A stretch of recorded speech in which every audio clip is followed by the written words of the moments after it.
Hello, this is Piper, and welcome to this presentation, Vertebrates, Garden, Friends, or Foes.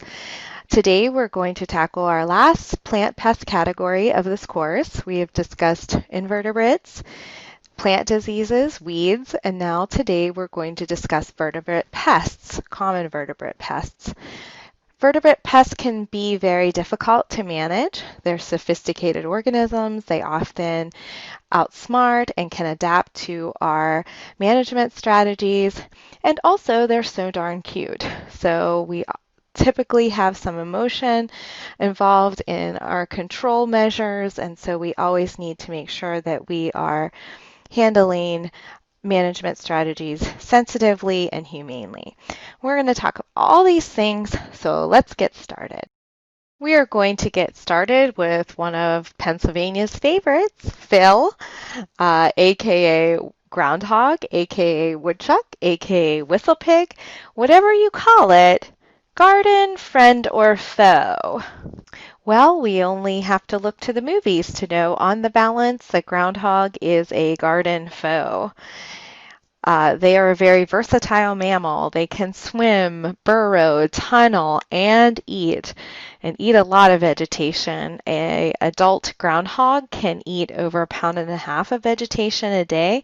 Frequently, they are very happy with clovers or grasses in the periphery of a farm or a garden, but sometimes they can't help themselves and will eat the more delectable emerging vegetable crops and can be very devastating pests that way. When we're talking about turf grass, residential lawns, and golf courses, as you see in this slide, we're really looking at the tunneling systems that they make being the very big problem. So unsightly tunneling and ruining the structure of the turf grass. So with that, you're looking mostly with using a mechanical control, exclusion, screening the tunnels and burrows that are not occupied to prevent another groundhog from occupying those tunnels.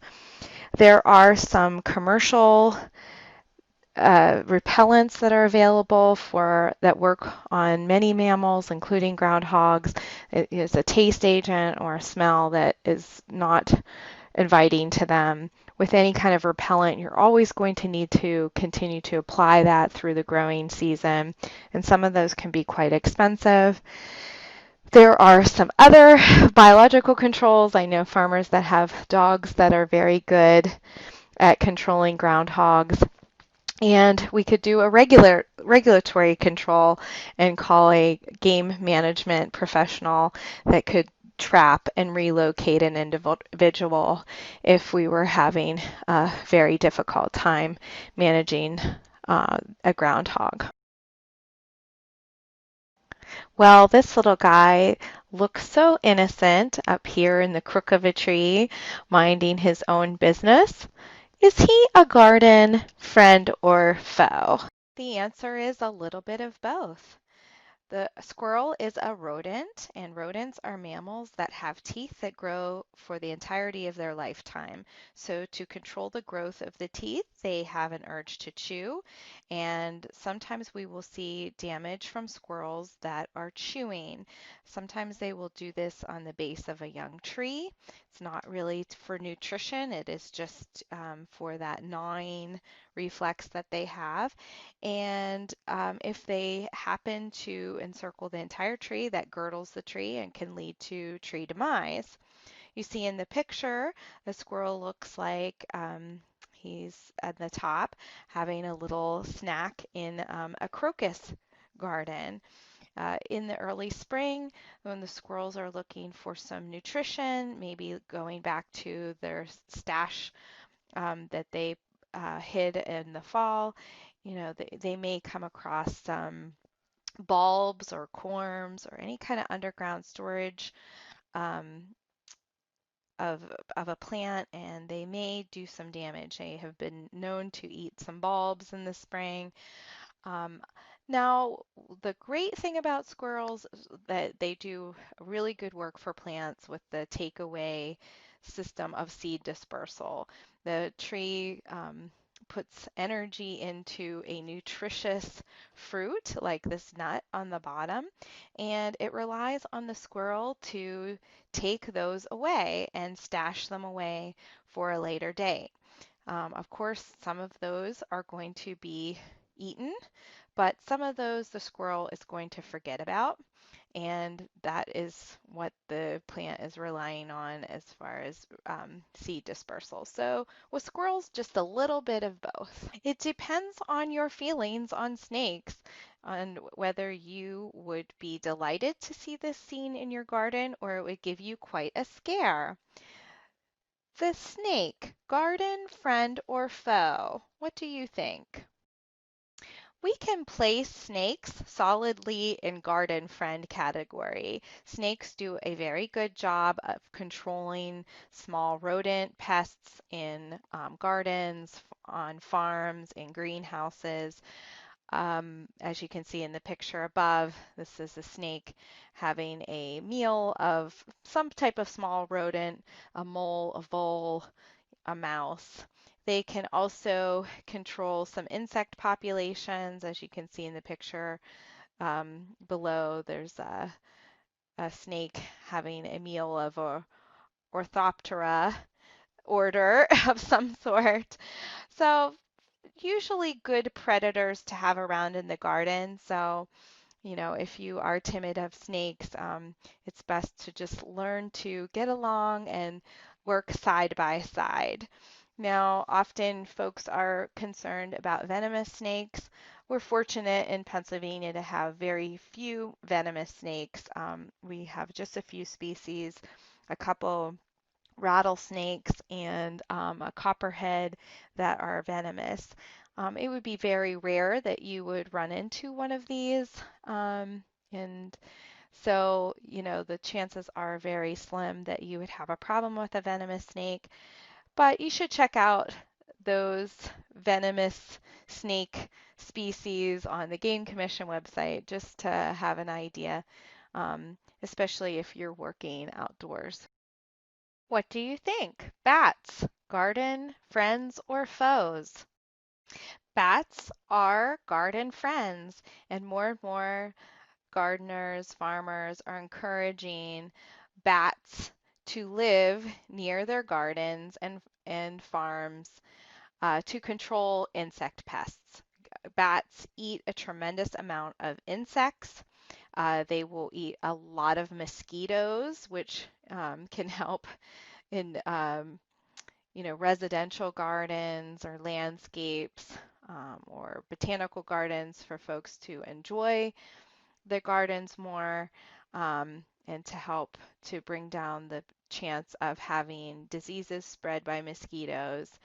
The problem that we have with bats is that they have a problem that's very serious. They have um, a type of fungus or mold that grows on their nose, and they're having a really difficult time right now with this fungal infection, which was brought by spelunkers or people that were exploring caves in Europe. They brought it back on their boots and equipment back to North America, and our bats were not resistant to this. This was a new infection for them. And what happens is they get this infection on their nose, and it really plugs up their respiratory system, and then they wake up in the middle of winter, in the middle of their hibernation, and when they go out, then they have a very difficult time trying to find food in the middle of winter, and they die really of starvation. It's very sad. There's a lot of people that are working on this problem. You can see a bat box, and many people are building bat boxes and placing bat boxes around to give them an alternative habitat.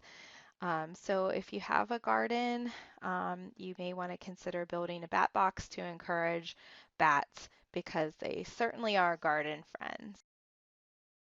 Well, look at this cute little guy. Garden friend or foe? The answer might surprise you. On the balance, moles are garden friends. They their diet consists mainly of beetle larvae and grubs, which are potential turfgrass pests, and also as adults can affect other plants in the landscape or on farms.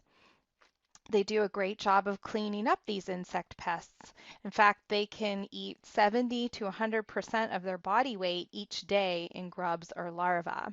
They also do a pretty good job of aerating soil and helping soil structure. When we have an objection to moles, it's when they accidentally get too close to the surface, as you see in this picture. Um, you can see that their tunneling has just got too close to the surface. And this is typically not the case with moles. A lot of times this would be another type of burrowing animal, but you can see when this happens, it's a pretty substantial rippling of the soil, and that can be problematic. Usually, if you tamp down these burrows, the mole will go back down where they prefer to be, and the problem will be solved. When you get into more serious problems with moles, if they're really tearing things up, which would be unusual, then you can get into some baits that are anticoagulant, which are used on rodents quite a bit. Basically, they eat the bait that has an attractant in it and they bleed to death. There are some traps, kill traps, that can work on moles.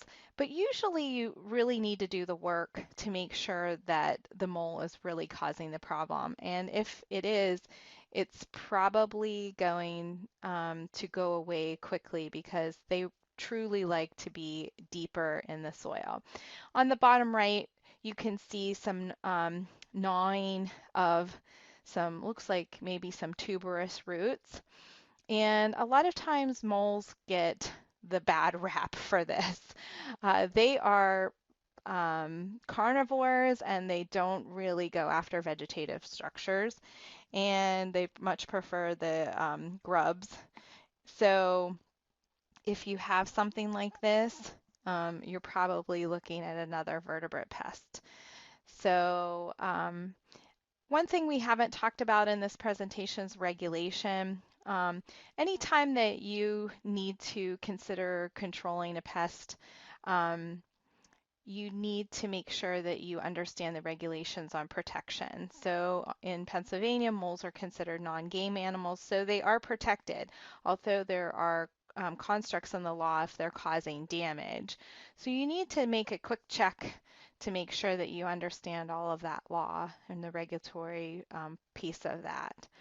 So let's go to the next slide and meet who may be responsible for tuberous root destruction. This is a vole, V-O-L-E. We have 4 species of voles in Pennsylvania. They are sometimes known as meadow mice or meadow moles, but they are voles, not moles. And you can see they have a different look to them. They're kind of a chunky sort of hamster look, and they don't have that long snout that the moles have. Unlike moles, voles, I guess in a similar way, are omnivores, but they prefer plant material, where moles prefer the grubs and insects.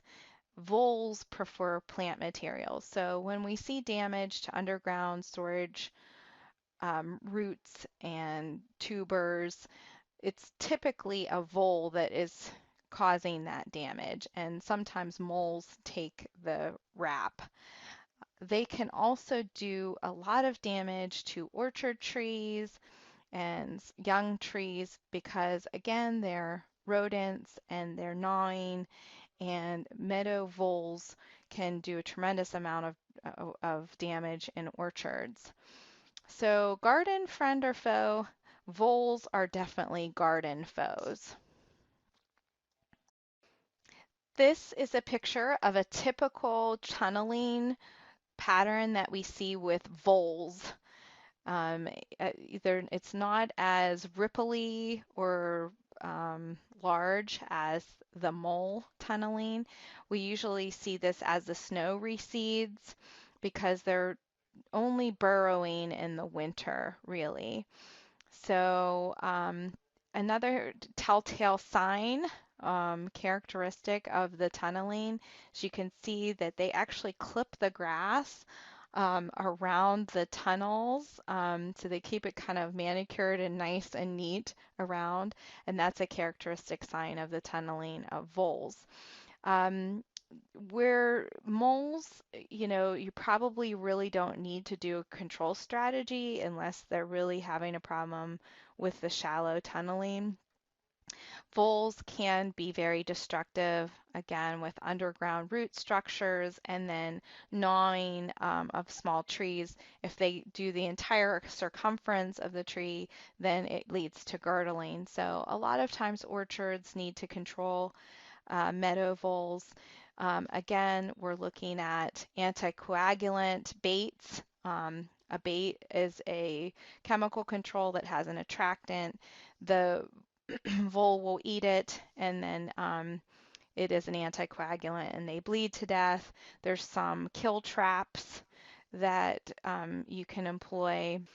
Many times, nurseries and orchards are going to have to use some exclusion, some mechanical controls, um, some guards on their trees. At the base, you really need to have good coverage at the base to prevent the damage of gnawing that we see with voles. So, can be a very destructive pest, the meadow vole. Um, so definitely a garden foe with these little guys. So this nice little eastern cottontail rabbit, which are very common to our area here in Pennsylvania, garden friend or foe. As much as it pains me because rabbits are my favorite animals, they are definitely garden foes. And they sort of have this 1-2 punch that we've seen with a lot of our vertebrate pests that they are going to eat vegetation and they also have a gnawing problem because they're rodents.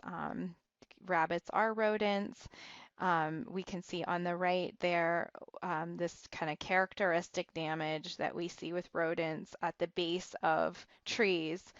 So they're just chipping away at that for that to help to wear their teeth down. You can see that they've actually put a stem guard on this tree. In some ways, the wrap works, to help prevent buck rubs. You can see that it has some holes in it to get some good aeration, but it's just not extending down enough. And these small rodents like the vole and rabbit can work at the very base of the tree. So if that rabbit continues to go the entirety of that stem clear around and gets into the vascular tissue, it will lead to the tree's demise. On the left there, you see what was some really nice looking rainbow shard. And this is very characteristic rabbit damage. You can see that some of the taller stems are left uh, intact, and the stems that are bitten, it's a very clean bite. So a lot of times when you're seeing something that's like more of like a bite, almost looks like shears took it off instead of being chewed, it will be a rabbit because they just take those two big front teeth and just make a clean slice. Birds, garden friends or foes? With several of our pests that we've discussed today, this answer is for birds, both. They can be garden friends or foes. We will start with the bad and the ugly, and we'll get to the good. This car above is obviously under a tree that is a habitat for birds. And that looks like a birch tree to me, so I'm not feeling that there's probably fruit in that tree. It probably just is a nice habitat. But anytime that we're planting trees, street trees, ornamental trees that have a fruit, like a serviceberry, for example, we need to keep in mind that at some point the birds are going to eat that fruit, and when we have birds and birds eating, we have bird poop. I wouldn't even know how to start to clean up that nice black car on the picture above. On the bottom left, any type of fruit crop and some vegetable crops. When we were at Simmons, Scott was discussing the blackbird problem that he has with the corn. Um, the berries here, blueberries, any type of berry, grape, is really most likely going to need an exclusion of mechanical control, some type of netting to protect the developing fruit. You can't, the birds can't help it. It's what they like, and they can be very destructive on those crops. On the bottom right, that's a shout out to aquatic gardeners. We have these aquatic predatory birds like heron, and they actually are in Pittsburgh have a very healthy population, and they every once in a while like to pick off some nice big koi fish that are the pride of aquatic gardeners, and those fish can be extremely expensive and valuable, so can definitely be a problem for aquatic gardeners. And now for the good. Birds can definitely be plant friends in two ways. One, plants do a great job of seed dispersal. They eat fruit or grain, and they will fly away and disperse the seed wide and far, and then they release the seed. They, digest it. A lot of seeds need to go through birds' stomachs to be able to germinate, and they release it with encased in fertilizer and do a great job of dispersing seeds. Now, if they're dispersing weed seeds, that's a problem for us. Um, but nevertheless, they do a good job with seed dispersal. The other way that birds are plant friends would be the insect control. So we see a pair of ducks up there. They're working in a vegetable garden. Ducks do a bang up job of keeping down grub populations and other insect population um, in a garden. A pileated woodpecker down at the bottom. Just in nature, birds can be very key predators for some of our insect pests. Pileated woodpeckers did a great job of reducing some of the larvae with the emerald ash borer. In fact, seeing a pileated woodpecker on your ash tree was maybe an early sign that you had that the ash tree had the emerald ash borer. So they can do a great job of keeping the pest populations down.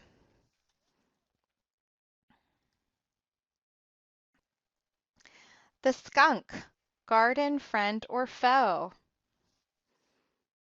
So this is another example of a little bit of both. Obviously, skunks can be very unsavory to have around.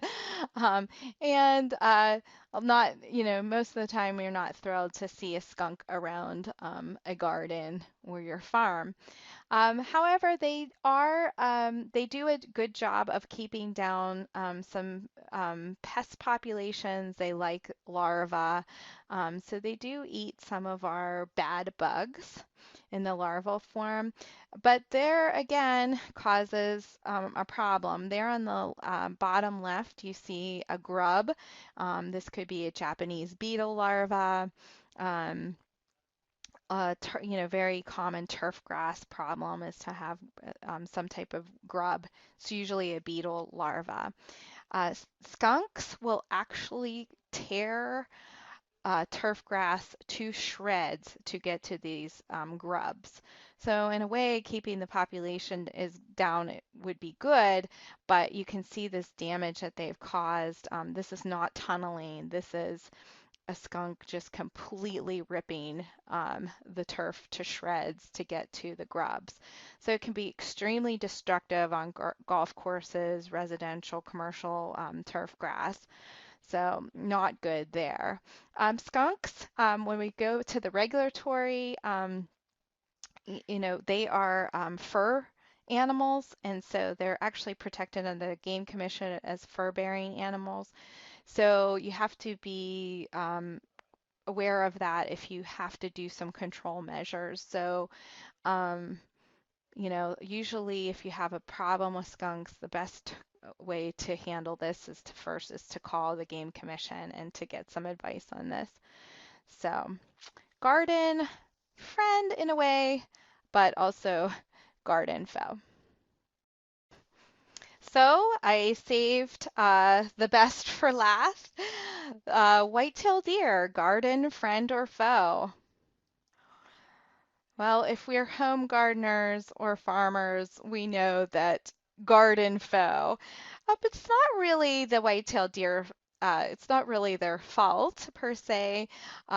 Their populations are very strong here in Pennsylvania. They have even some overpopulation in areas, but also with the development of some of our suburban areas that were once natural habitats of the white-tailed deer, encroaching into those natural habitats. Deer have just adapted and they're living very happily is in residential areas. If you live in an area where you have a lot of deer pressure, you probably are experiencing deer that are not skittish of humans. They're very happy to keep munching away on the rhododendron while you're getting in your car. So they've really adapted, and they've adapted their diets to include a lot of residential garden plants. So, we do in agricultural environments have definitely, deer pressure. The corn crops can be really decimated by white-tailed deer. And typically farmers have programs or they might invite archery hunters. They have some way, they definitely have some fencing to help to keep down that pressure. In residential gardens, we see, I think at the top that might be a hosta. They really like certain plants. Hosta they like. I think the middle there is some arborvitae.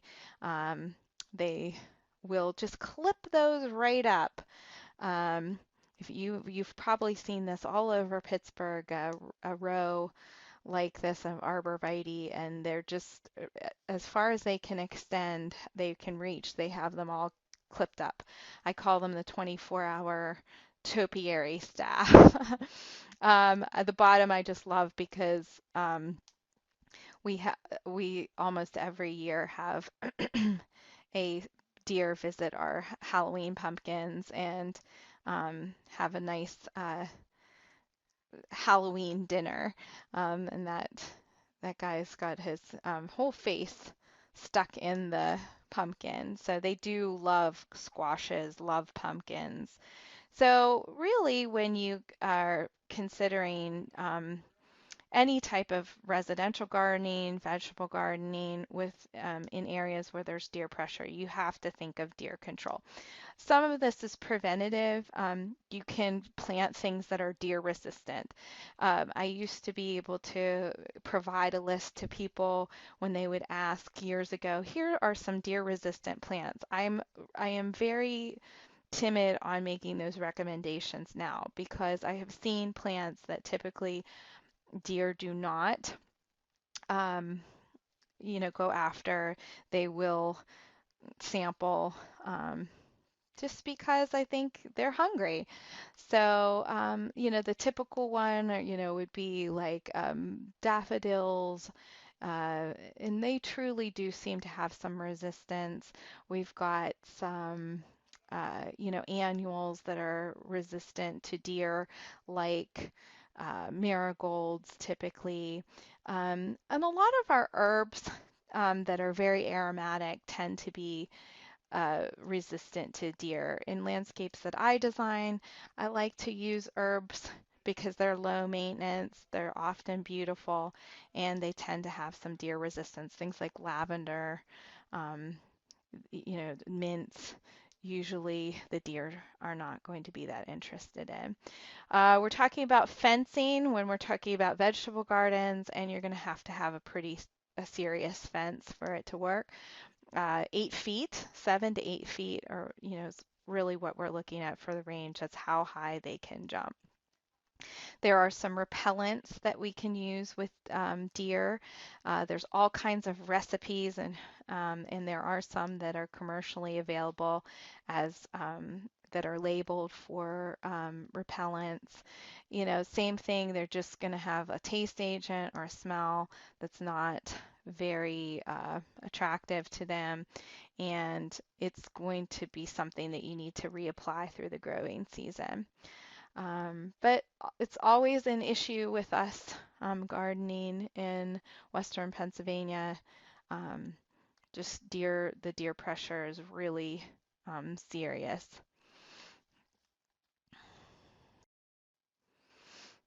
Here's another nice thing about deer in our landscapes. The male whitetail will have the antlers in velvet and a tissue that is on the antlers as they're growing. And then eventually, as the antlers mature, they need to take that off. So they rub the antlers on something to remove the velvet. So usually a nice small tree works very well, and it can really tear up the bark of the tree. So for young trees, you need to consider a rigid tree protector like the one on the right. Now, keep in mind if you're looking to prevent damage from some of our rodents, the squirrels, the voles, the rabbits, you're going to need to have to protect the base. And one thing that you need to keep in mind is if you do have a tree that sustains a buck rub and that kind of damage, that buck will remember that tree worked well and they will return frequently the next year to use that tree again. That's actually happening right now in my yard. A service berry that I have was just really nice for a buck, and it got some damage. Now it wasn't entire girdling damage, but it took a good piece of the bark off. And so you have to keep in mind if you have the damage ones, you're going to want to make sure that you have some protection for the next year. Ah, garden friends or foes? Obviously garden friends, right? While it is certainly nice to have a friendly companion with you when you are gardening, um, sometimes our cats and dogs can definitely be garden foes. Now, there are some working dogs on farms that do great biological control of vertebrate pests and are friendly companions until someone is threatening uh, the crop. And cats do a great biological control on farms everywhere and keeping the rodent populations down.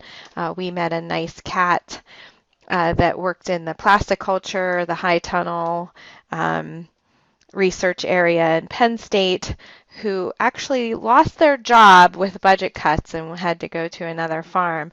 But they did a very good job making sure that the rodent pest population was down in the research site. On the flip side, dogs can definitely cause some damage with digging, and also urinating on lawns, and you can see a picture there of some brownout that is typical when we have dog urine that that is on turf grass.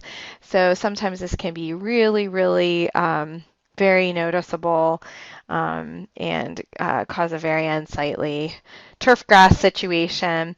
And then cats like a litter box, and in the absence of a litter box, they're going to prefer some kind of substitute for that outside. So sand, mulch will do the trick, and sometimes when you have areas that have a lot of feral cats or outside cats, you can have a real problem with cats uh, the cat excrement in the landscape beds, and that can be dangerous because that cat excrement can have some bacterias, I think, that can cause some disease in humans. So you have to be careful with that. Um, but it's always nice to have a furry friend to garden with. Fencing is a common mechanical control method that we have discussed today that is employed to protect our crops, plants from vertebrate pests. Kind of a strange question to ask, but is fencing a garden friend or foe? Obviously, fencing can do a wonderful job of protecting our plants from vertebrate pests. If it is sturdy enough and tall enough, it can definitely reduce damage. But in a picture like this, where it appears that we have an ornamental shrub that is the purpose is to be aesthetically pleasing in the landscape. When we add so much fencing to this scenario, I think that fencing can be a garden foe. It really can ruin the line and the flow of our landscapes. So there are some considerations when you have to go to such extreme measures to protect a plant like this. That purpose is truly ornamental. One is if it's being damaged so frequently, it's so enticing, and that you can't use any other kind of control methods like a repellent, um, then perhaps it needs to be replaced. And this is where plant selection and choosing plant material that is less enticing to vertebrate pests can be a good preventative measure. Although that is not as easy as it used to be. You used to be able to recommend something that is resistant, but we just find, as we spoke about with the deer, if they're hungry enough, they're going to try it. So, but this is just not ideal, especially when we have a plant that we're going to want to grow for ornamental reasons. Of course, fencing can be very aesthetically pleasing. Here we have an example of a fence that is tall enough really to protect the plants from deer. They've incorporated some architectural elements that make the fence work. It's definitely coordinating with the color of the house and, gives some kind of a serene look to the whole scene. However, these type of fences can be very extremely expensive. So you have to weigh your options, and definitely budgets need to come into play when considering fencing. When we consider the cost, of course, the higher the fence, the more costly it's probably going to be. And we're looking at, pretty substantial height to prevent deer damage. So here's an option of that is a common fence that you might see in an agricultural situation where we have a lower fence, but then we have a diagonal fence that extends into the inside um, of the original fence. And so that prevents the deer can jump over the first fence, but they're going to land in the second fence, and they can distinguish that typically before they jump. You also see some electric probably through this fence, which again is another cost factor when determining fencing. A final word on fencing. If there is a will, there is a way. Vertebrates are sophisticated organisms. They're smart and they adapt and can outsmart some of our mechanical control strategies. They look fluffy and plump until you see them fitting through a grid in the fence or a place where maybe we don't have good coverage. They can fit their bodies through, use the fence, climb. So we need to make sure that we have good coverage with our fences. For smaller mammals that may be able to reach through a fence with their teeth. We typically have to do a smaller grid screen around the bottom, make sure that that's buried down so they don't burrow under the fence. But if we have a breach in our fencing, we soon will have a vertebrate pest point that out to us. Occasionally, vertebrates can get stuck on fencing or in fencing. There's some pretty gruesome pictures of this happening, especially with deer on top of fencing. I've saved you that visual. That's a pretty gruesome and unusual discovery that you can make. Sometimes we'll actually have a vertebrate pest get into a fence and kind of be upset and can actually destroy fencing. I hope none of those scenarios happen to you. With that, we're going to end this presentation on the vertebrate pests. I hope that you learned a little bit more about some of our common vertebrate pests that we deal with in horticulture. And I thank you for your patience with what was my very first recorded lecture. So thank you, and I will see you soon. Bye-bye.